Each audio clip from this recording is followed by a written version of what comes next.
नमस्कार दोस्तों।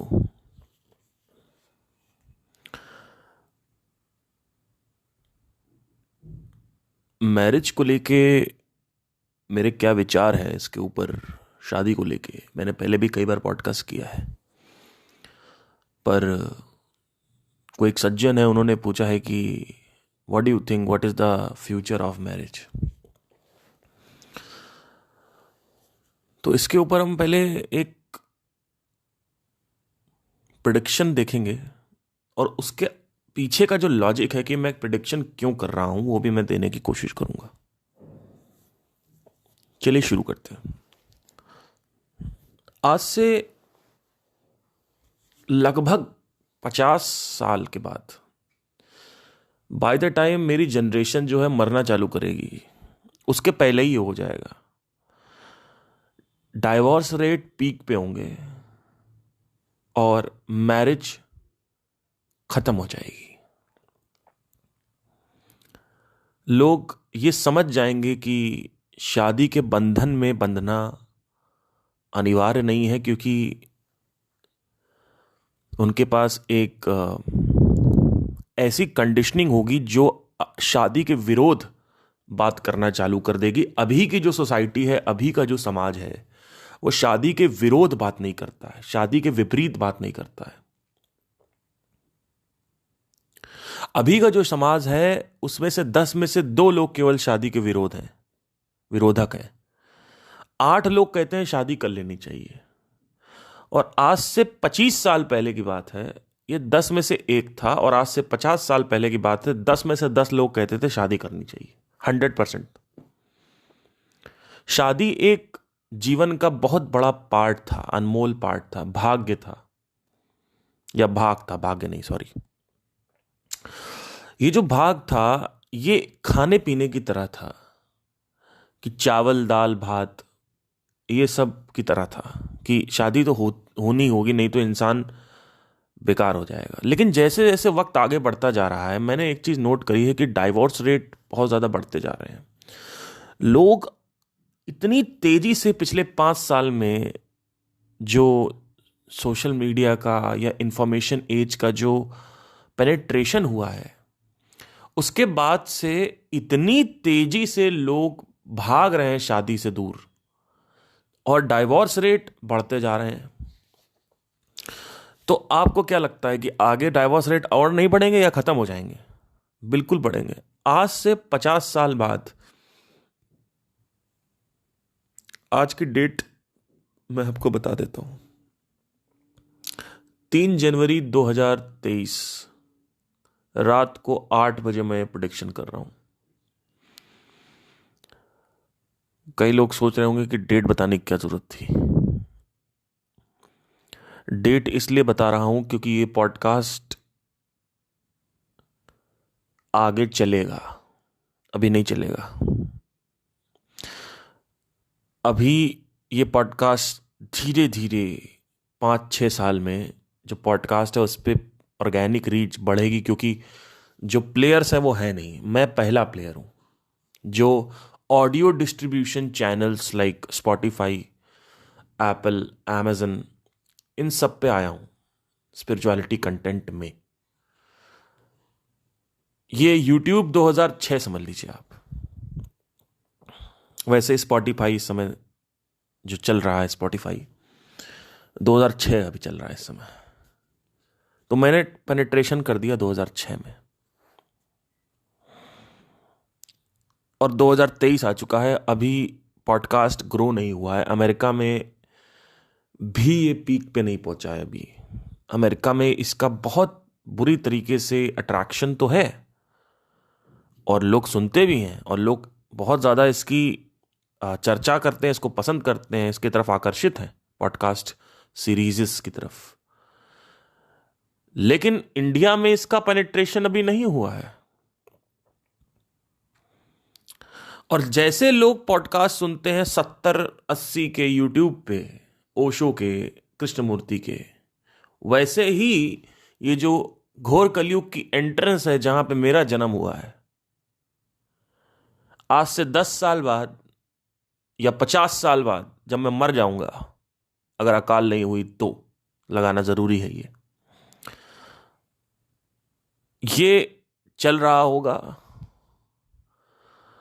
और लोग नीचे कमेंट कर रहे होंगे Parth Singh was 100 years ahead of his time, जैसे आज ओशो के नीचे लोग कमेंट करते हैं कि Osho was 100 years ahead of his time, वैसे ये करेंगे क्योंकि I have first mover advantage. So इसका लॉजिक ये है। एनीवे दोस्तों,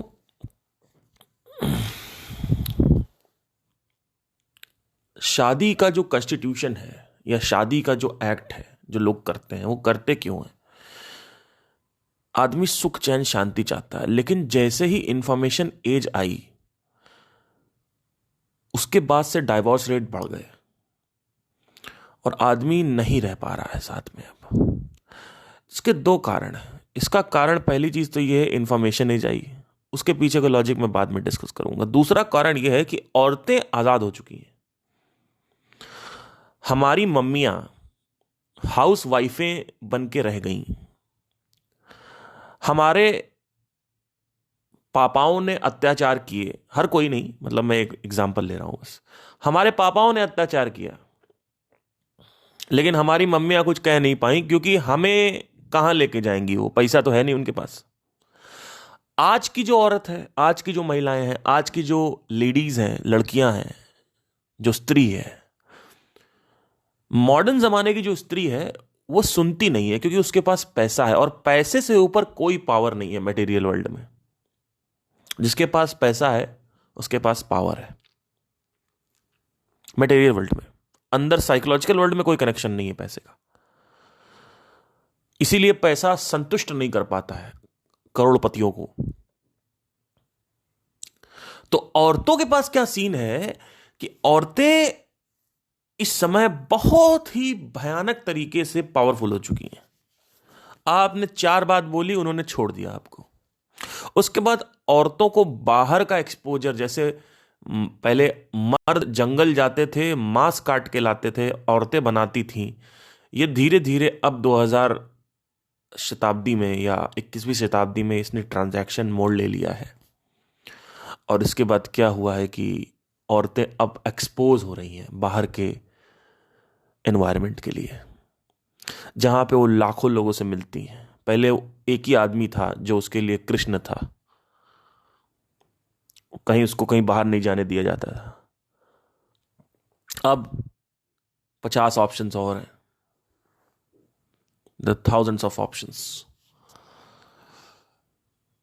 now it's very important to understand that I am not against it. I am very much for it. Why?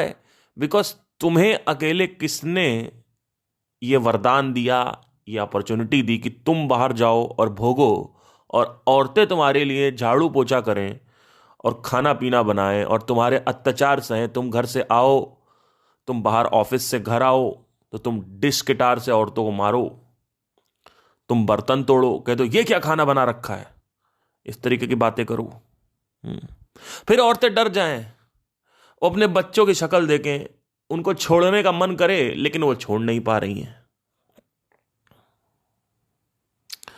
तो I am very much with it कि औरतों को equal independence मिल गई है। इससे एक रिपरकर्शन ये हुआ है कि औरतें अब मर्दों को झेल नहीं सकती हैं क्योंकि पावर आ गई ना। पावर इज नॉट मांसपेशियां पावर नहीं है, मसल्स पावर नहीं है sir. What do you think muscle is a power? इस पावर को यूज करके, इस ताकत को यूज करके, शक्ति, इसीलिए नारी शक्ति बोलते हैं, इस नारी शक्ति को यूज करके औरतें सुनना पसंद नहीं कर रही हैं, छोड़ दे रही हैं, डाइवोर्स ले रही हैं। आगे सुप्रीम कोर्ट का आगे ये रूल्स आएंगे जिसमें डोमेस्टिक वायलेंस का जो झूठा आरोप लगा के औरतें मेंटेनेंस और एलिमनी ले लेती हैं, इसके ऊपर भी आगे रूल आ जाएगा। कोई जरूरी नहीं है, आने वाला है, रुक जाओ भी 10-20 साल और रुको। जिस हिसाब से मैं देख रहा हूं, जितना मैंने इसको ऑब्जर्व किया, मुझे ऐसा लगता है कि जब तक मैं मरूंगा, जब तक मेरी जनरेशन मरेगी, यानी 90s की जनरेशन, तब तक डाइवोर्स खत्म हो जाएगा। मतलब क्या, मैरिज ही नहीं रहेगी, एक न्यू नॉर्मल बनेगा, एक नई मान्यता, एक नई कंडीशनिंग बनेगी। इस कंडीशनिंग को कहते हैं कि जिसने शादी करी उसको एक गाली के रूप में देखा जाएगा, एक नेगेटिव एंटिटी के रूप में देखा जाएगा। आज क्या हो रहा है, जिसने नहीं करी उसको नेगेटिव एंटिटी देखा जाता है, लेकिन जो आगे चल के ये खत्म हो जाएगा, क्योंकि इंफॉर्मेशन एज आ गई है और नारी शक्ति आ गई है। नारी शक्ति से क्या होता है, झेलना बंद, नंबर 2।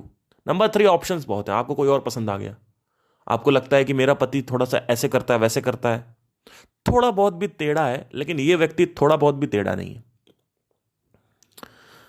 देखिए, जब आपके पास ऑप्शंस होते हैं ना, तो आप कहते हो आगे बढ़ जाते हैं। अब आपकी पत्नी सेटिस्फाइड नहीं है बिस्तर पे आपसे, पहले क्या था कि भैया ठीक है, कोई इश्यू नहीं है, चलेगा, आप आइए, ऊपर चढ़िए, 2-3 बार हिलाइए, निकाल दीजिए, सो जाइए, कोई दिक्कत नहीं है। अब नारी शक्ति आ गई है। नारी शक्ति क्या कहती है कि बाहर जब वो गई, तो अगर उसके लिए वो इंपॉर्टेंट है, कुछ लड़कियां हैं जिनके लिए इंपॉर्टेंट नहीं होता है कि चलो ठीक है, I can not orgasm, it's okay, but कुछ लड़कियों के पास इंपॉर्टेंस है कि आपने कहा कि यार सेटिस्फाइड नहीं है, और वो बहुत गुस्से में है, और उसकी वजह से उसकी लाइफ में बहुत प्रॉब्लम आ रही है, because sexual satisfaction is needed for some people. आपके सर से लेकर पैर तक सब कुछ सही है, लेकिन आप सेटिस्फाई नहीं कर पा रहे हैं, और उसके लिए वो जरूरत है, तो वो बाहर गई अपना, उसने देखा कि ये थोड़ा हैंडसम है और ज्यादा इसके साथ मैं अट्रैक्ट हो रही हूं, तो उसने छोड़ दिया। आज से 100 साल पहले तक सिर्फ मर्दों को यह हक था एक्स्ट्रा मैरिटल करने का, क्योंकि वो बाहर जाते थे, वो दफ्तर से आ रहे हैं, आजकल औरतें दफ्तर से आ रही हैं, तो औरतों को भी हक है ना, क्यों नहीं हक है भाई?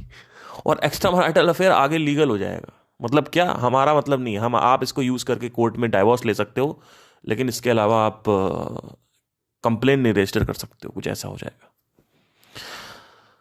तो ये जो टेरेन है, इसमें मैं किसी के अगेंस्ट नहीं हूं, ना ही मैं किसी के फॉर हूं, मैं बस एक स्थिति बता रहा हूं कि देखिए, अगर आप अपनी बीवी से सेटिस्फाइड नहीं है, तो आप अगर कर सकते हैं, तो आपकी पत्नी क्यों नहीं कर सकती है? क्या गलत है इसमें? तो इसमें बहुत सारे रीजंस हैं, और सबसे बड़ा रीजन है इंफॉर्मेशन एज। इंफॉर्मेशन एज भी मैरिज को खत्म कर देगी। आज से 100 साल बाद की बात बता रहा हूं आपको मैं, या 50 साल ले लो, मैरिज खत्म हो जाएगी, कोई शादी नहीं करेगा। हार्डली 100 में से 1 या 2 लोग शादी करेंगे,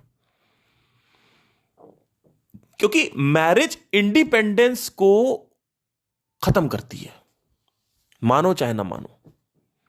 अगर आपको एक अच्छा पार्टनर मिल गया, बढ़िया, जो कि बहुत रेयर मिल रहा है, मिलता ही नहीं लोगों को, क्योंकि सब इस समय बीमार हैं, कैसे मिलेगा कोई? आपको एक अच्छे पार्टनर की तलाश है, अरे वो बीमार है, वो खुशी का खोखलापन दिखा रहा है, कोई खुश नहीं है। जब कोई खुश ही नहीं है, तो तुम्हें क्या खुश रखेगा? एक कुएं में जब पानी ही नहीं है, तो तुम बाल्टी डालोगे, तुम्हें क्या पानी मिलेगा उसमें? आदमी शादी करता क्यों है? खुशी के लिए, सुख चैन शांति के लिए। लेकिन जब अशांत व्यक्ति से शादी हो जाएगी, तो क्या होगा?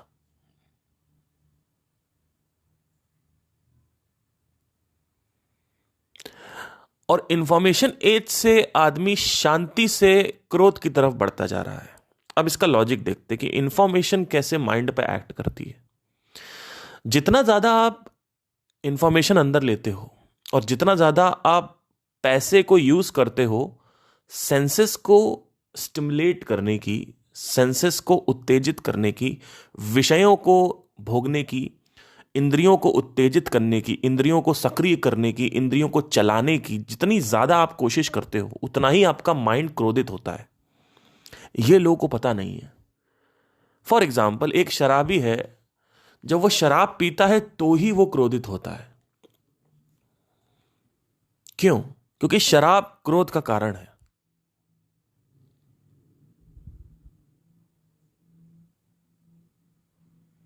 शराब आपके अंदर क्रोध पैदा करती है। क्यों? क्योंकि आपने बाहर से प्लेजर लिया है, और बाहर से प्लेजर लेने का मतलब क्या है? इंद्री को उत्तेजित करना। इंद्री उत्तेजित करने का मतलब ही है क्रोध। बाहर से अगर आपने नॉर्मल ले लिया थोड़ा बहुत तो ठीक है, लेकिन अगर आप एक्सेस कर दोगे, और आदमी एक्सेस ही करता है, जब तुम्हारे पास कोई ऑप्शन ही नहीं है तो तुम एक्सेस मैस्टरबेशन करोगे खुशी के लिए, एक्सेस शराब पियोगे खुशी के लिए। जितनी ज्यादा तुम शराब पीते जाओगे उतना ही गुस्सा आएगा, जितना ज्यादा तुम मैस्टरबेशन करोगे उतना ही। कभी देखा है ऐसा? कभी करके देखना। दिन में 4 बार आप हिलाइए, आपको शाम तक इतना गुस्सा आएगा जिसकी कोई हद नहीं है। It'll feel irritated. This irritation will leads to frustration and anger. People don't realize this shit. So the more you penetrate, the more you have this excitement, or the more you stimulate the indriya, the senses, the more angry you become. And anger is against understanding. When there is anger, there is no understanding, there is no involvement of logic. And shadi demands, marriage demands understanding. If you don't have understanding in marriage, if you are all the time angry, how would you understand the सामने वाला person, the opposite person? अगर आप क्रोधित रहोगे तो सामने जो व्यक्ति है उसको कैसे समझोगे? क्योंकि जो व्यक्ति क्रोधित रहता है वो व्यक्ति सब्र नहीं कर पाता, और सब्र जरूरी है समझने के लिए। एक किताब खोलो और बहुत क्रोधित हो जाओ, उसके बाद किताब पढ़ो, कभी नहीं पढ़ पाओगे। अगर आप शांत हो, ईज में हो, बैठे हुए हो, चिल्ड हो, तब आप किताब पढ़ो, आपको किताब समझ में आएगी। लेकिन अगर आप क्रोधित हो, आप किसी से लड़ाई करके आए हो और आपसे कहें किताब पढ़ो, आप किताब फाड़ दोगे, किताब पढ़ोगे नहीं। Marriage demands understanding. Understanding is not there because there is so much anger developing in the humans. The anger portion is too much in the humans right now, and it is constantly rising. Don't think it is on the peak. You should not think it is on the peak. It has still not reached the summit. It has still not reached the peak of the mountain. This will reach after 50 years. Once it has reached over there, marriage will devastate. Marriage will shatter. और शादी होगी ही नहीं। फिर आदमी क्या करेगा? आदमी एक नया उपाय निकालेगा, शादी मत करो, भोगो। अब शादी नहीं करने से क्या होता है कि आप किसी के साथ भी कुछ भी कर सकते हो। आपने इसके साथ किया, आपने उसके साथ किया, अब वहां गए, इसके साथ किया।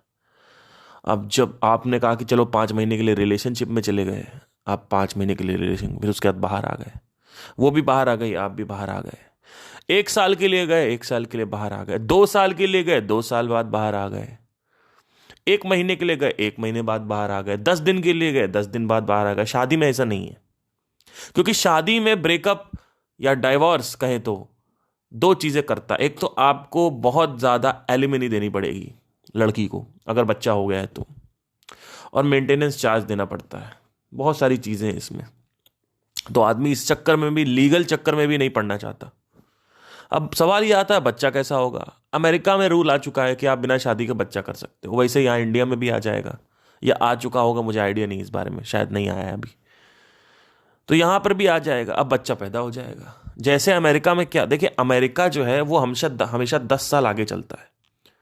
अगर आप पॉडकास्ट देखें तो अमेरिका में आए, अगर आप गाने देखें तो पहले बढ़िया वेस्टर्न वाले डीजे वाले गाने, या फिर ये जो पॉप कल्चर आया जो अभी इंडिया में आया है, पहले वेस्ट में आया। अगर आप टट्टी पेशाब करने का तरीका देखें तो वहां पे अलग है, वहां पे आप देखो कि वेस्टर्न टॉयलेट्स आए, अब यहाँ वेस्टर्न, पहले यहाँ पे हाथ में खाते थे, अब यहाँ पे चम्मच से खा रहे हैं। ये सब कहाँ से आया है? ये सब बाहर वेस्ट से आ रहा है।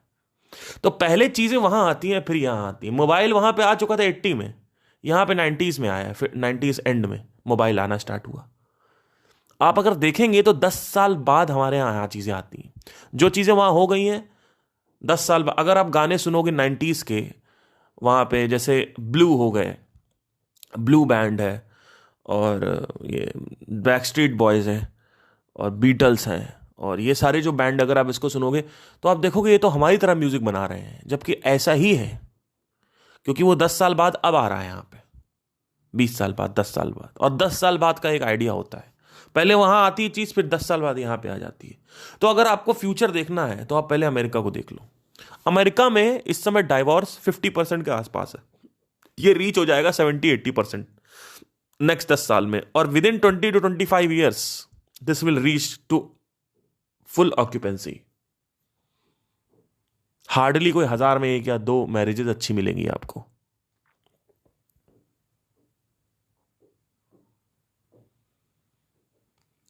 और यही इंडिया में हो रहा है। इसका सबसे बड़ा रीजन क्रोध है। वो क्रोध कहीं से भी आ सकता है, पैसे को अब्यूज करने से भी क्रोध आता है, क्योंकि पैसा स्टिमुलेट करता है इंद्रियों को,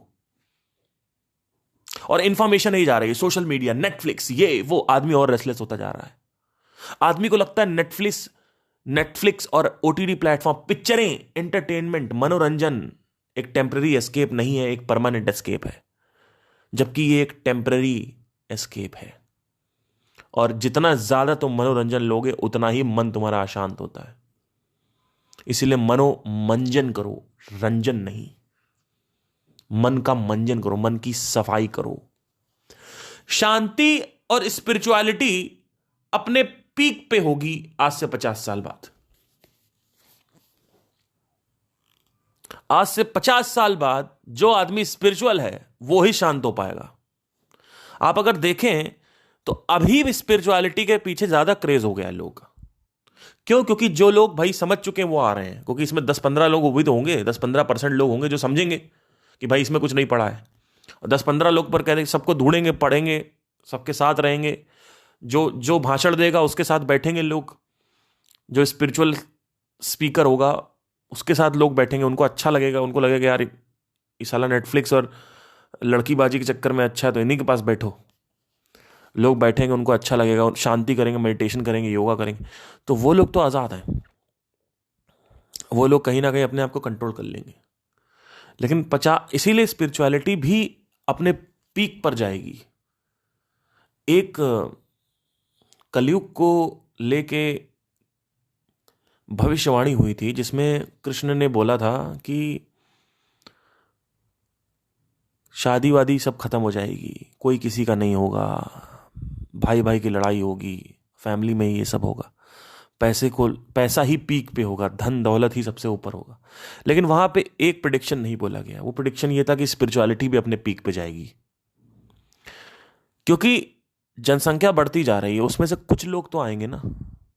तो अगर इसको किसी ने बिजनेस बना लिया तो ये बिजनेस भी बहुत अच्छा है।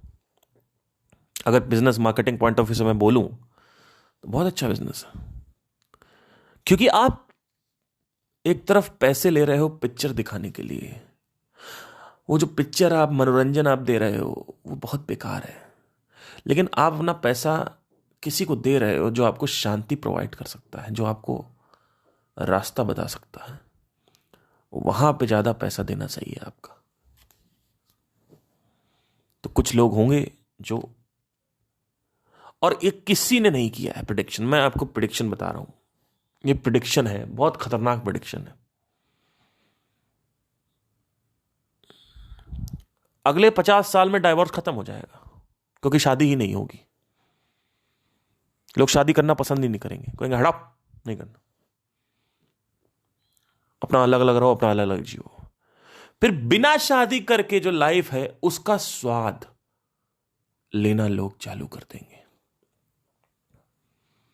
वो चलेगा 10-20-30 साल, फिर आएगा वहां से जो सबसे घोर कलयुग है, वहां से स्टार्ट होगा, जहां सब कुछ लोग करके देख लेंगे।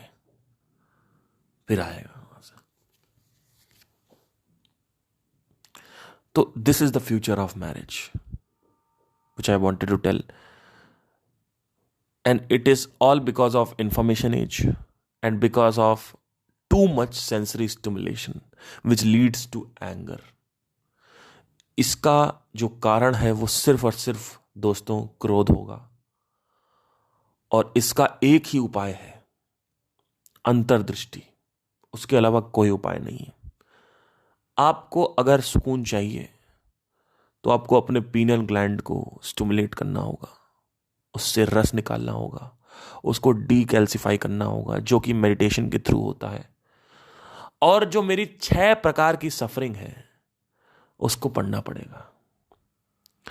ये जो 6 प्रकार की सफरिंग है, इस 6 सेक्टर्स में काम करना होगा, क्योंकि मेडिटेशन सिर्फ एक सेक्टर, योगा सिर्फ एक सेक्टर, जिम सिर्फ एक सेक्टर पे काम करता है। 6 सेक्टर हैं सफरिंग के। पहले 4 थे, 2 अभी नए डिस्कवर हो गए हैं। एक है हैबिचुअल सफरिंग और दूसरा नया हुआ है, that is the suffering from challenge. ये 2 सफरिंग नई आई है। इससे पहले जो 4 सफरिंग आई थी वो थी intellectual suffering, chemical suffering, existential suffering और फिजिकल सफरिंग। ये 4 तरीके के दुख थे। अब 2 और तरीके के दुख मैं जोड़ रहा हूं इसमें, और इसके ऊपर मैं एक विस्तार से, जो लोग इंटरेस्टेड है बहुत ज़्यादा वही अप्लाई करें, एक वेबिनार करने वाला हूं जिसमें मैं इसके बारे में डिस्कस करूंगा, आपसे बात करूंगा। तो जिन लोगों को भी ज्वाइन करना है, नीचे देगा ईमेल आईडी पे कांटेक्ट करिए। और लास्ट टाइम भी मैंने इसको बोला था, मैं नहीं कर पाया, मैं बिजी हो गया, माफ़ी चाहूँगा। तो इस बार हम इसको एग्जीक्यूट करेंगे। Thank you guys, have a nice day, take care.